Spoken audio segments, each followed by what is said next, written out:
Today we are going to read the poem My Mother at 66 by Kamla Das, and this is in your syllabus of 12th class English. A very interesting poem by a very interesting poetess Kamla Das. She was born in Malabar, Kerala, and she is recognized as one of India's foremost poets. She has published many novels and stories, short stories, and she wrote under the pen name Madhavi कुट्टी। Students, ये बहुत ही interesting poem है और आप जैसे समझ ही गए होंगे ये कमला दास जी ने लिखी है। बहुत ही अच्छी पोएटेस रही हैं, उनकी लाइफ भी उतनी ही इंटरेस्टिंग रही है।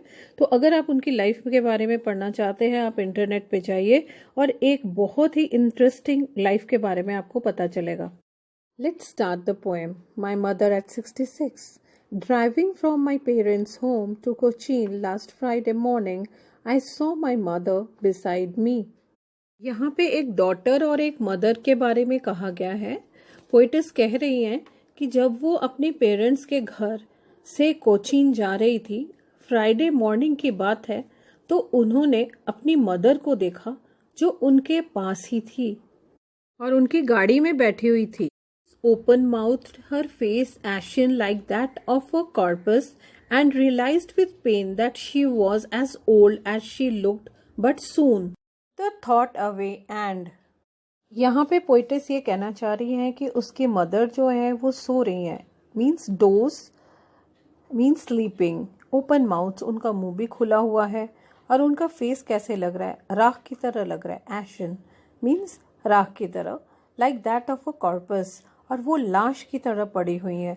She is looking like a dead body and she realized with pain, और उसके अंदर एक दर्द सा महसूस हो रहा है पोइटेस के अंदर, that she was as old as she looked but soon put the thought away. तो उसको ऐसा लग रहा है कि वो उतनी बूढ़ी हैं और उसको इस बात का एक दर्द भी महसूस हो रहा है अंदर से, पर वो ज़्यादा देर इस बात के ऊपर नहीं सोचना चाहती थी। इसलिए जो ये थॉट पोइटेस के मन में आ रहा है, उन्होंने इस थॉट को साइड में रख दिया। So we see here how the poetess has told about a mother, the way she is looking, किस तरह से वो लग रही हैं, और उनको कंपेयर किया गया है एक लाश की तरह, क्योंकि वो बूढ़ी हो चुकी हैं, पर इस दर्द को वो और ज़्यादा एहसास नहीं करना चाहती हैं पोइटेस, इसलिए she puts the thought away, means वो उस चीज़ को सोचना नहीं चाहती है, इसलिए वो जो थॉट है वो उसको दूर करना चाह रही है। Here the poetess wants to explain her own mental condition by looking at her mother. Out at young trees sprinting, the merry children spilling out of their houses, but after the airport security check, standing a few yards away, I look again at her, wan, pale as a late winter's moon, and felt that old familiar ache, my childhood's fear, and all I said was, see you soon, अम्मा। Paragraph में हमने देखा था कि वो वहाँ से अपना ध्यान हटाना चाहती हैं अपने मदर की तरफ से, और वो बाहर देखती हैं। तो वो क्या देख रही हैं, एक कि यंग ट्रीज, जो बहुत ही यंग ट्रीज हैं, वो दौड़ते हुए नज़र आ रहे हैं। मैरी चिल्ड्रन, खूब मस्ती करते हुए बच्चे घरों से बाहर निकल रहे हैं। But after the airport security check, standing a few yards away, फिर दोबारा से एयरपोर्ट पे जो सिक्योरिटी चेक होता है, वहाँ पे कुछ दूर वो खड़े होके वो देख रही हैं, फिर से देखती हैं, फिर उनका ध्यान वहीं चला जाता है, वैन, पेल, अपनी मदर के तरफ। अपनी मदर की तरफ देख रही हैं तो उनके चेहरे पे एक पीलापन लग रहा है, ऐसा पीलापन जो कि लेट विंटर्स मून में नजर आता है। विंटर के समय में जो मून होता है उसका एक पीलेपन का उसका रंग रहता है। And feel that old familiar एक, फिर से उसको एक दर्द महसूस होता है, एक फियर महसूस होता है जो उसको बचपन में लगता था। उसको लगता था कि उसकी माँ उसे कहीं छोड़ के चली जाएगी या इस दुनिया से चली जाएगी। वो दर्द उसको आज फिर उसे देख के महसूस हो रहा था, पर उन्होंने फिर भी अपनी हिम्मत बांधी और उन्होंने क्या किया कि वो कह रही हैं अपने मदर को, सी यू सून अम्मा। और यहाँ पे एक कंट्रास्ट है, क्योंकि उनके दिल में वो बात नहीं है, उनको लग रहा है कि उनकी मदर कभी नहीं मिलेंगी, बट फिर भी वो ये कहने की कोशिश कर रही है अपनी मदर को कि हम दोबारा जरूर मिलेंगे। poet here presents a contrast. Now let us see what are the last lines of this poem saying. And all I did was smile and smile and smile. A very beautiful ending to the poem.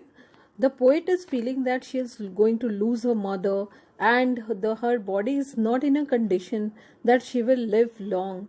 But still, she doesn't want to show this to her mother.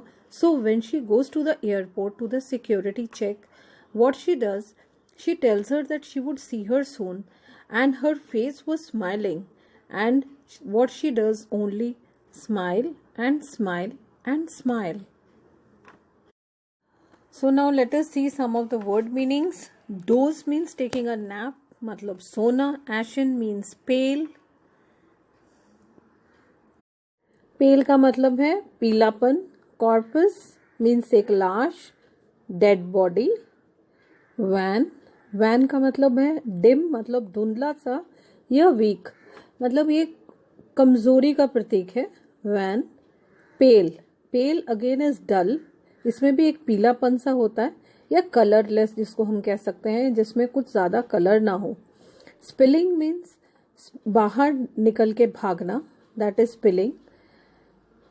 इसमें यहाँ पे हमने वहाँ spilling देखा है जहाँ पे जो बच्चे हैं वो अपने घरों से बाहर की तरफ निकल के भाग रहे हैं.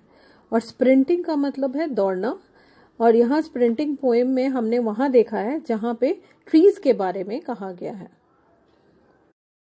Thanks for watching the video and hope you enjoyed it. It was informative. Like my channel, subscribe my channel, and enjoy this song On the Moon. ਉਹ ਮਾਪੇ ਕਹਿੰਦੇ ਨੂੰ ਲੈਣੀ ਚੰਨ ਵਰਗੀ ਚੱਲ ਮੇਰੇ ਮਾਪਿਆਂ ਦਾ ਚੰਨ ਬਣ ਜਾ.